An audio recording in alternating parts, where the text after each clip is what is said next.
Một buổi tối, Nam phải ở lại công ty muộn để xử lý nốt giấy tờ cho kịp deadline dự án.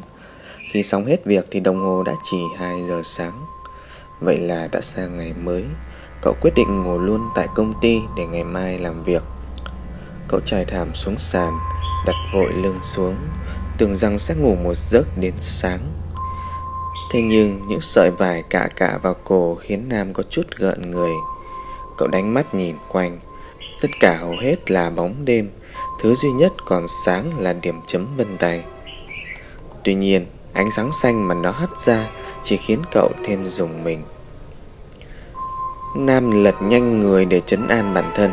Thế nhưng một bóng đen dường như vừa lướt qua mặt, khiến cậu giật mình ngồi dậy để nhìn kỹ hơn. Thì ra là cái áo vắt trên ghế của ai đó. Bóng đêm thật diệu kỳ. Nó có thể biến những thứ giản đơn trở nên đáng sợ, hoặc có thể ngụy trang cho những thứ đáng sợ trở nên bình thường để đánh lừa bạn. Nam quyết định uống một cốc nước để lấy lại tinh thần. Bất chợt, chuông tin nhắn điện thoại vang lên. Cậu quay về bàn kiểm tra nhưng không có gì. Có lẽ ai đó đã quên điện thoại ở văn phòng. Chuyện này vẫn thường xảy ra. Khi ánh sáng điện thoại chuẩn bị tắt thì email được truyền đến từ lão trưởng nhóm mà anh ghét. Hắn chuyên cướp những ý tưởng hay ho của nhân viên để nhận làm của mình, chiếm toàn bộ tiền thưởng. Làm xong nốt dự án này, cậu cũng sẽ nghỉ việc để tránh rước họa vào thân. Thế nhưng mail trống trơn. Chẳng rõ vì sao người thận trọng như hắn cũng có lúc nhầm lẫn. Chuông điện thoại bất chợt vang lên. Một bài hát ma mị nghe đã sởn gai ốc. Nếu không thể tắt nó, Nam sẽ chẳng thể ngủ ngon. Do vậy, cậu vội vàng tìm kiếm chiếc điện thoại. Thì ra nó nằm ngay trên bàn của phòng họp nhỏ. Chuông vẫn tiếp tục vang lên. Nhìn dáng vẻ của chiếc điện thoại cũ, Nam chẳng thể nhận ra đó là của ai. Cậu từ từ tiến lại nhìn màn hình. Số điện thoại gọi đến thật kỳ lạ, chỉ có 4 số 4. Khi chuông vừa tắt, màn hình hiện ra hình ảnh một người phụ nữ mặc áo trắng toát, tóc xõa rũ rượi.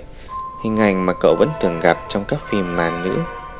Khi tâm trí đang rối loạn, từ dưới bàn một bàn tay thò ra chạm vào chân, khiến cậu giật mình hét ầm ĩ. Ngay sau đó, ở góc bàn đối diện, một phần tóc đen xì trồi lên cùng tà áo trắng muốt. Lúc này, Nam sợ tới nỗi hồn vía tứ tán, vội vàng chạy khỏi công ty trong nháy mắt. Khi cậu vừa rời đi, Hoàng và Hải nhìn nhau cười nắc nẻ. Đúng là thằng nhát chết. Nhưng nó làm việc tập trung thật. Chúng ta cũng ở lại mà không biết. Mình dọa nó hình như cũng hơi quá. Gì chứ, thằng ăn cháo đá bát ấy bị dọa vẫn còn nhẹ chán. Để xem ngày mai nó còn dám huênh hoang không. Hai thằng tiến lại bàn làm việc của Nam, mầm máy tính nhằm phá hoại công việc của cậu. Hoàng mỉm cười khi thấy đồng nghiệp không tạo mật khẩu máy. Mọi việc dường như quá dễ dàng. Màn hình chính hiện ra bức ảnh y như hình nền của điện thoại mà hai thằng vừa đặt để dọa Nam. Chúng quay sang mỉm cười. Thằng nhát chết này cũng dám đặt màn hình như thế này sao? Thế nhưng khi quay lại, toàn thân chúng như đóng băng khi thấy người con gái đã tiến lại gần màn hình. Bàn tay đen đùi, ngân guốc lặng lẽ trồi ra ngoài.